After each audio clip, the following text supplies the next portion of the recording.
En esta clase continuamos desarrollando la unidad temática 4, en este caso la arquitectura, aproximadamente desde 1970 hasta el hoy. Les habla Mariana Betoli y a continuación desarrollaremos conceptos necesarios para realizar las actividades propuestas en la guía del trabajo práctico 4 sobre temas de arquitectura. Este año son 8 los autores o estudios de arquitectura posmoderna que abordaremos. La multitendencia es lo que caracteriza a la arquitectura de este periodo, en el cual proponemos indagar en primer lugar en búsquedas universales y dentro de estas en una línea de alta tecnología que desarrollaremos en esta clase.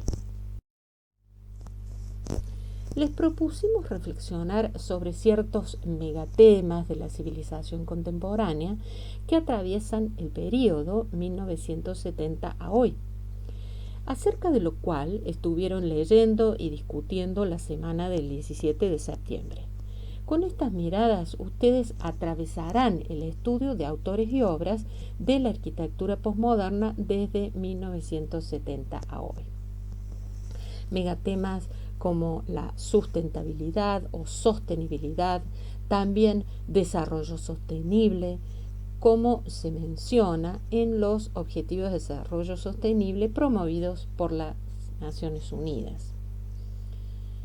Sobre esta controversia acerca de estos conceptos o términos, vuelvan a escuchar el teórico de urbanismo de este periodo, unidad temática 4, en el cual retomamos las precisiones, por ejemplo, de Enrique Leff, que desarrolla refiriendo concretamente a la polisemia del término en inglés, sustainability, que integra dos significados.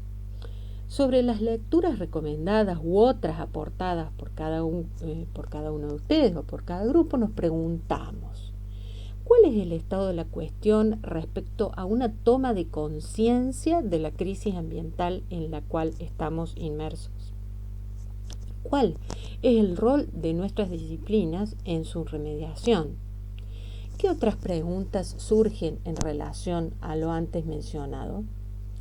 El otro de los temas o megatema que discutieron fue el de la vivienda colectiva en contexto, que es el tema del proyecto de nivel 3, atravesada por una realidad local tal como es la crisis habitacional en Argentina.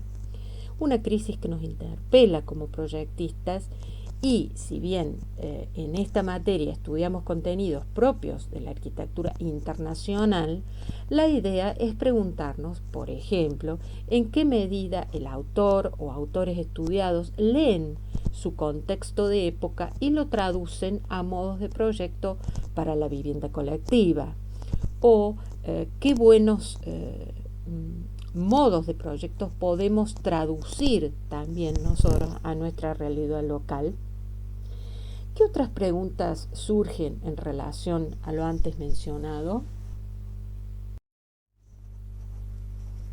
La posmodernidad es una designación variable en su significado y cuyos límites a veces son imprecisos, dice Noemí Goitia. Incluso el debate entre posturas como las de Lyotard, afirmando que la modernidad es un proyecto acabado y entonces la posmodernidad es otro tiempo, o la de Habermas, por el contrario, que sostiene que la modernidad es un proyecto inconcluso y que pervive en esta posmodernidad. Decimos dos visiones que transitan por opuestos. La desaparición de un foco de verdad al cual referirse corresponde de alguna manera a un tiempo de relativismo filosófico. La razón, que antes cumplía el rol como base indiscutible que ordenaba datos ciertos, datos experimentales en categorías, hoy se desdibuja y en cambio surge una multiplicidad de campos divergentes y hasta contrapuestos, dijimos. Entonces, estas contradicciones en este tiempo posmoderno se reafirman al observar los distintos rasgos de la cultura como política, economía, los aspectos sociales, en marcada interdependencia muchas veces a nivel mundial e incluso al arte, en el que se produce el fenómeno también de la dispersión de búsquedas. En síntesis, podemos afirmar que la imprevisibilidad de comportamientos, la incertidumbre científica, la falta de certezas, la admisión del papel del azar en las ciencias, la causalidad no lineal, la complejidad, la ambigüedad, los órdenes efímeros y la multitendencia constituyen palabras clave para interpretar nuestro tiempo en cuanto a diversos rasgos de la cultura que lo caracterizan, a esta arquitectura posmoderna que estamos estudiando. Entonces, en acuerdo con lo antes mencionado, podemos decir que este tiempo que abarca la unidad temática 4 de 1970 hoy lo podemos caracterizar, dijimos, como un tiempo de multitendencia. Multitendencia en arquitectura, es decir, la arquitectura posmoderna se manifiesta en una serie de diversas tendencias. En términos generales, proponemos agrupar tendencias en dos grandes búsquedas, unas búsquedas universales, que como el término lo denota, responden a un espíritu del tiempo, de este tiempo, y por otra parte, unas búsquedas particulares ligadas al espíritu del lugar. Dentro, de estas búsquedas universales, al menos 3 líneas proponemos para estudiar este panorama diverso y complejo, 3 líneas como son la alta tecnología, traducida en español de high-tech en inglés, una línea de abstracción formal y una línea de nuevas vanguardias. Y por otra parte, búsquedas particulares, decimos, en una estrecha relación de la arquitectura con el contexto, con la región, con el patrimonio. Dentro de la línea de la alta tecnología estudiaremos a un autor, Renzo Piano, y veremos también, al menos como referencias, o tendremos en cuenta como referencia, algunos otros autores. Podríamos estudiar, decimos, otros autores de esta línea de alta tecnología. Norman Foster, por ejemplo. En la guía del trabajo práctico 4 le sugerimos ver la película ¿Cuánto pesa su edificio, Mr. Foster? Ese es el título de la película. Y, por ejemplo, la conferencia de Fernández Galeano, la conferencia que está junto con las otras que hemos estado viendo o recomendando de la Fundación March. Son autores interrelacionados entre ellos. Por ejemplo, Norman Foster, en sus primeros años de profesión, trabaja asociado con Richard Rogers, los dos británicos, uno por opción, el otro nacido en Manchester. Decimos, trabajan asociados, conforman el Team 4, un equipo de Roger Foster y Wendy Foster y Sue Rogers. En noticias muy recientes se conoció que Richard Rogers se ha retirado de la profesión, o al menos de su trabajo en su propio estudio, fundado hace 43 años, la firma Rogers, Tisk y Harvard, y asociados, por supuesto, ¿no? A su vez, Richard Rogers y Renzo Piano también fueron socios en un periodo de ciertas obras que vamos a estudiar. Entonces, comencemos por Renzo Piano. Renzo Piano, un italiano, nace en Génova, en el norte de Italia, en 1937, en el seno de una familia de constructores. No es un dato menor. Mientras estudiaba en la Universidad Politécnica de Milán, trabajó en la oficina de Franco Albini, un estudio importante en ese tiempo en Italia, un referente en Italia. En 1971 abre su estudio junto a Richard Rogers en Londres, con quien gana el concurso del Centro Pompidou. Posteriormente se trasladó a París, ¿no es cierto? Desde principios de la década de 1970 hasta la de 1990, trabajó con el ingeniero Peter Rice, compartiendo el atelier piano y Rice desde 1977 a 1981. El Renzo Piano Building Workshop, su taller, su estudio, se estableció en 1981 y desde entonces ha crecido a 150 empleados con oficinas diversas. Pero entonces, ¿quién es Peter Rice?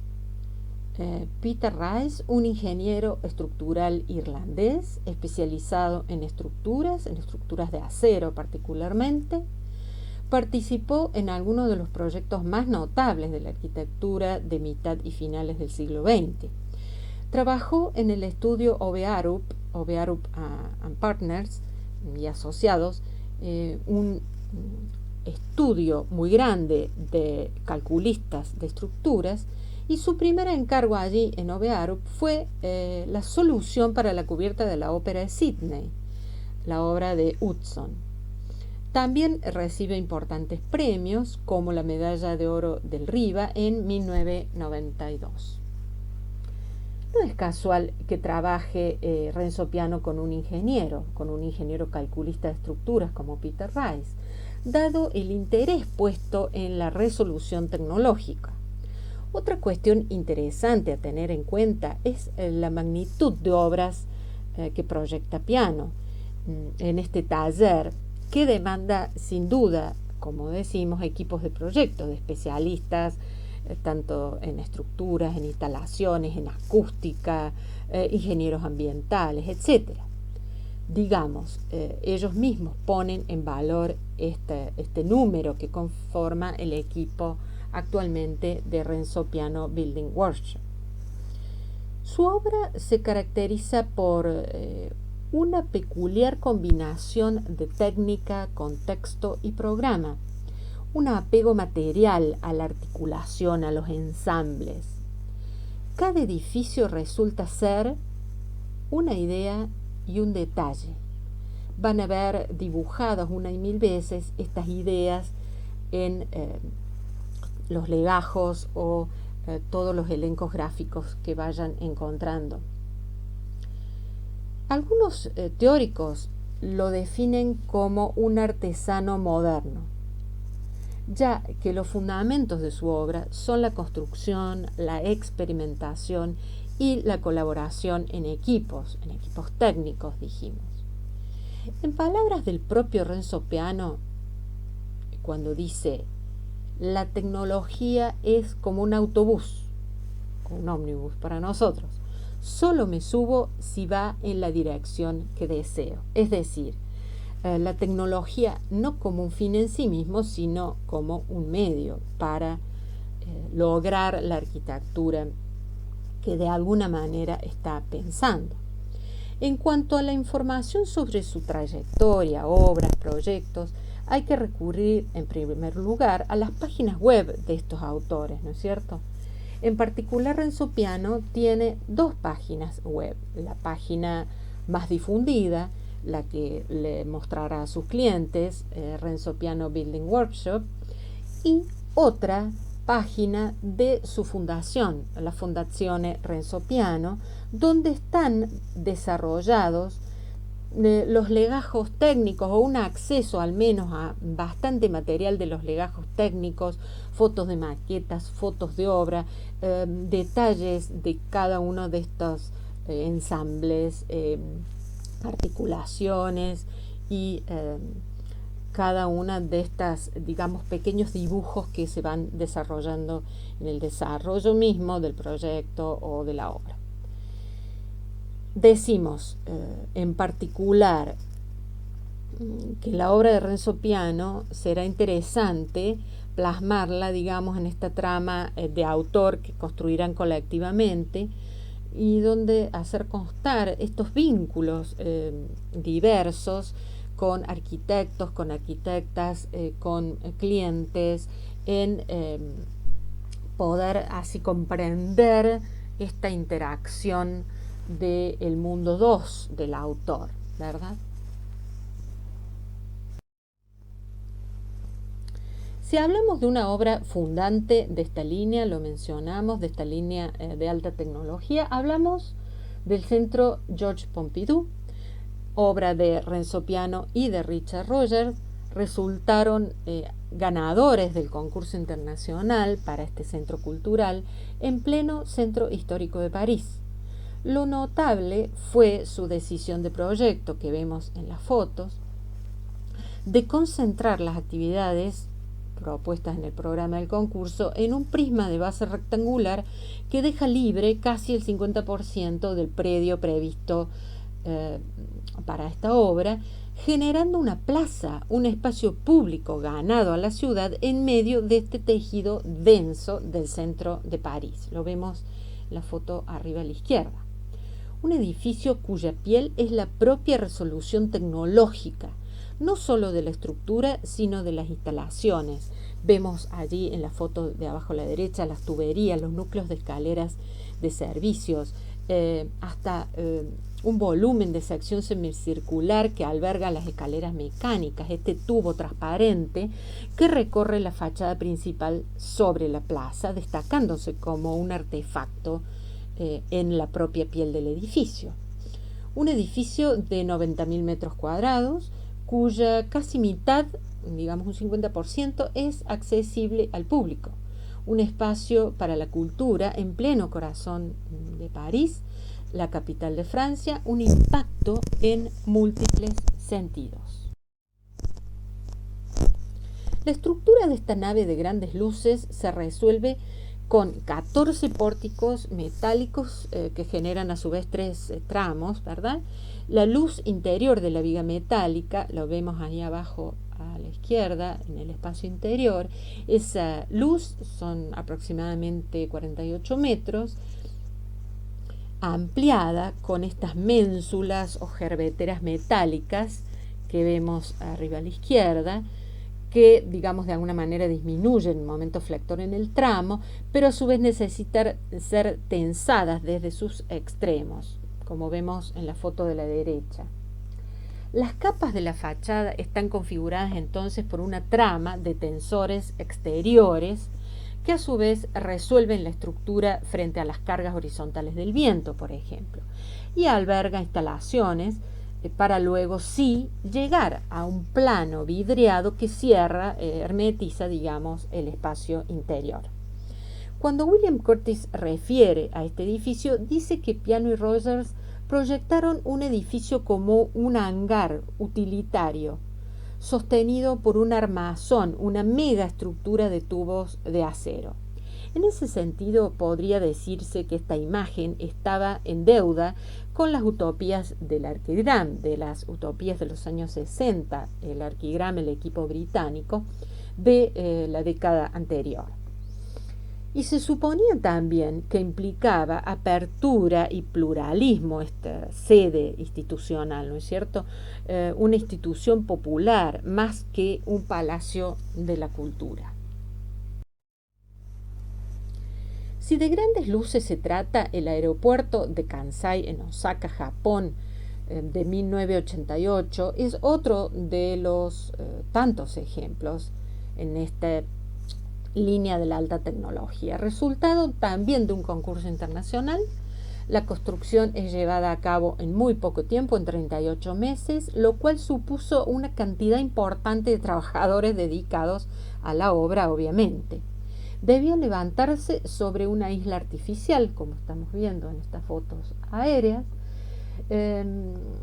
una isla que estaba destinada a gestionar un tráfico aéreo de las rutas más intensas de Japón y responder como un instrumento de extraordinaria precisión en el funcionamiento, por supuesto, y desde el punto de vista operativo, para dar servicio a 100.000 viajes diarios. Además, había que asumir exigencias de proyecto muy estrictas desde el punto de vista técnico, ya que debía cumplir normativas muy rigurosas en cuestiones de seguridad frente a terremotos. Ustedes saben que Japón está, digamos, en una zona roja, en una zona sísmica muy activa, y por supuesto los consecuentes maremotos o tsunamis, como ya sufrió Japón hace poco tiempo. Al interior quedan expuestas entonces las piezas de la estructura, un diseño fluido que facilita el movimiento de aire, que respondiera también satisfactoriamente a criterios de economía y velocidad de ejecución. La forma de la cubierta deriva entonces de estudios aerodinámicos exhaustivos sobre, digamos, las corrientes de aire, por ejemplo, en el interior mismo del edificio. En el diseño estructural también colaboró con piano el ingeniero Peter Rice.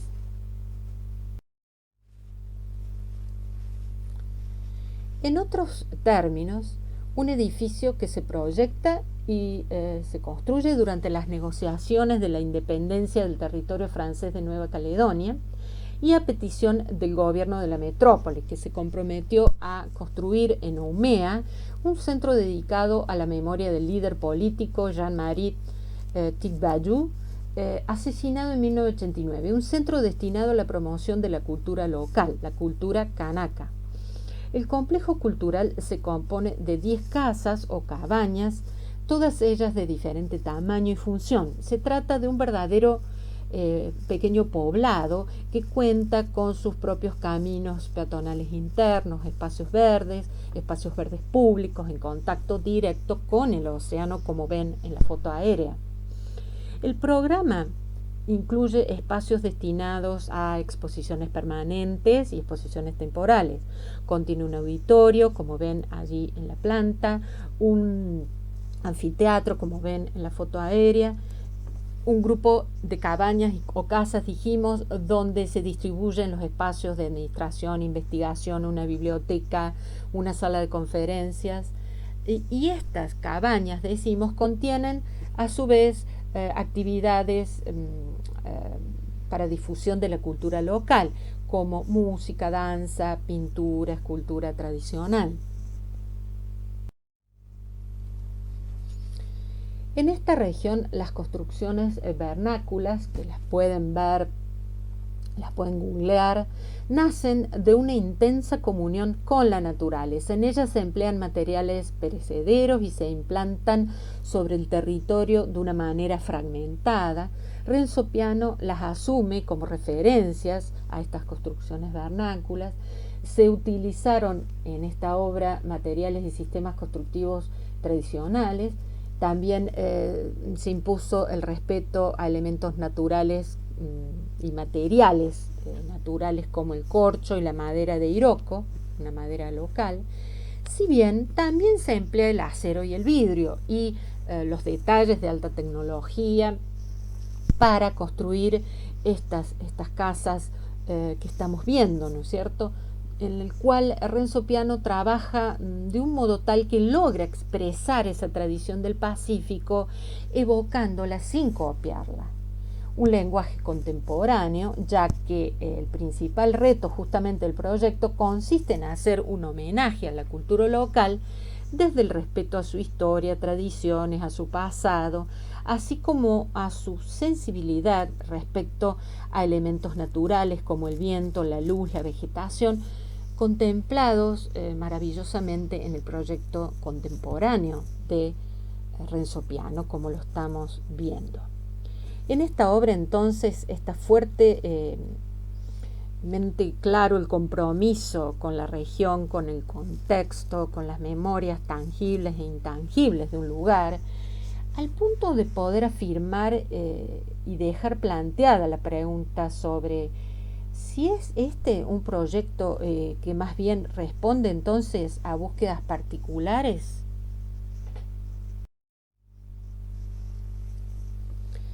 En el año 2000, uno de los principales periódicos estadounidenses, el New York Times, impulsó un concurso para su sede, en una parcela situada no lejos de Times Square.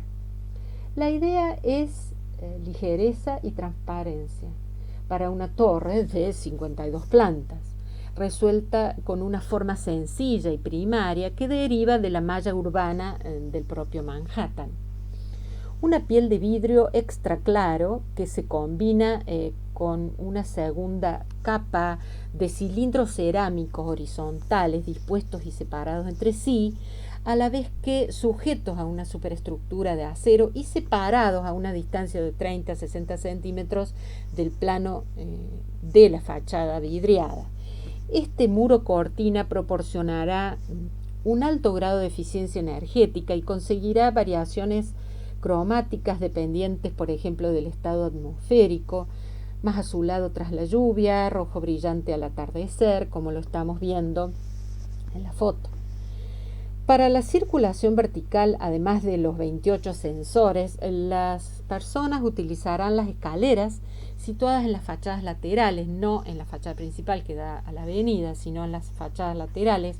La parcela toma 3 calles, por supuesto, de estas manzanas rectangulares propias de Manhattan. Decimos, la gente va a utilizar la escalera en esa fachada, situada en esa fachada, y estos movimientos serán visibles desde el exterior, propiciando una intensa conexión del interior con la ajetreada vida de la calle. Vemos ahí una pieza que es un corte fugado en maqueta, para ver justamente lo interesante de cómo, a su vez, a la vez digo que la torre, hay todo un plano cero con otro edificio menor que incluye un auditorio y otras dependencias más conectadas a lo público, aunque sea a través de transparencias o de ciertos controles en los accesos, ¿verdad? Un reto de este tiempo, sin duda, es el proyecto sobre el proyecto existente o preexistente, ¿no es cierto? Muchas veces de valor arquitectónico, de valor histórico, entre otros posibles, es decir, patrimonio. Bienes que una comunidad o un privado, en este caso de la Biblioteca Morgan, digamos, decide conservar, un bien que se decide conservar, pero así también, bueno, adaptarse a los necesarios cambios y nuevos retos en la actualidad. Esta renovación y ampliación de la Biblioteca Morgan opera dentro de un predio también sobre la avenida Madison, una de las avenidas de Manhattan, a 3 calles. El conjunto tiene 3 edificios históricos, 3 edificios, digamos, académicos. La Biblioteca Morgan es la sede neoyorquina de la colección iniciada por el financista JP Morgan, una de las mejores del mundo, centrada en manuscritos, libros, dibujos, grabados y principalmente libros del medioevo y del Renacimiento. La biblioteca fue instalada en un edificio diseñado para tal fin en 1906, es el edificio de la derecha abajo, allí en la parcela se ven los 3 edificios dibujados en grisado, los que preexisten. La capacidad de esta biblioteca en 1906 se amplía con otro edificio en 1928, el llamado Annex Building, el que está en la esquina a la izquierda abajo de la parcela. Y después se incluirá también en el conjunto la mansión, digamos la casa original de la familia Morgan, que vemos arriba a la izquierda, ¿verdad? En esta fase de la renovación y ampliación se ha insertado un nuevo cuerpo entre estos 3 edificios preexistentes, casi sin tocarlos, aprovechando el espacio liberado en ese núcleo, digamos, entre los 3 edificios, porque se demuelen, digamos, se libera de algunas ampliaciones, agregados, etcétera, que carecían de valor, ¿no es cierto? Un aspecto muy importante es que buena parte del nuevo espacio que se ha creado es bajo el suelo, ¿no? Entonces se ganan metros cuadrados, como se puede ver en ese corte, en esa idea dibujada por el propio Renzo Piano. Esto permite, dijimos, no solamente ampliar la superficie, pero a su vez no superar la altura de las estructuras históricas ni alterar, digamos, la escala del vecindario. En la planta baja de lo nuevo, un hall o plaza cubierta, como vemos ahí en la planta, articula los distintos espacios resolviendo una adecuada conexión entre ellos, entre los tres edificios originales. Estos edificios históricos entonces pueden funcionar, esto es una pieza clave, digamos, que a su vez también alberga una serie de actividades de la institución. Un proyecto para estudiar entonces en detalle que nuevamente remite a la pregunta sobre la búsqueda a la cual remite, ¿verdad?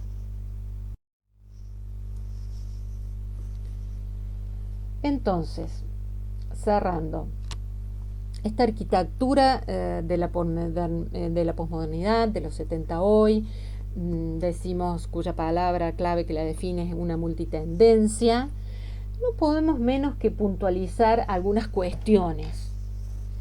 Decimos, será muy importante para abordar esta arquitectura el pensamiento crítico, ¿no? La diversidad de miradas, tener conciencia de esta tensión de opuestos permanentes, ¿no? La universalidad versus la particularidad, lo global versus lo local.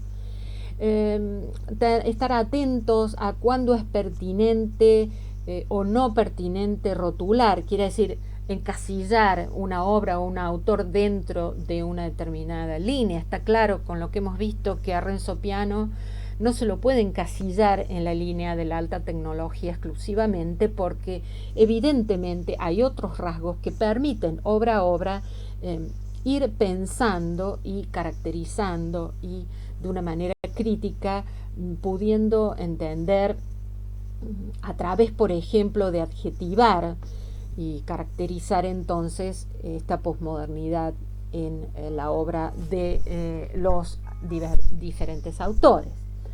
Y que tengamos, digamos, como un elenco de términos fragmentario, compacto, diverso, identitario, complejo, contradictorio, significativo y tantos más para tratar de, decimos, adjetivar esta posmodernidad.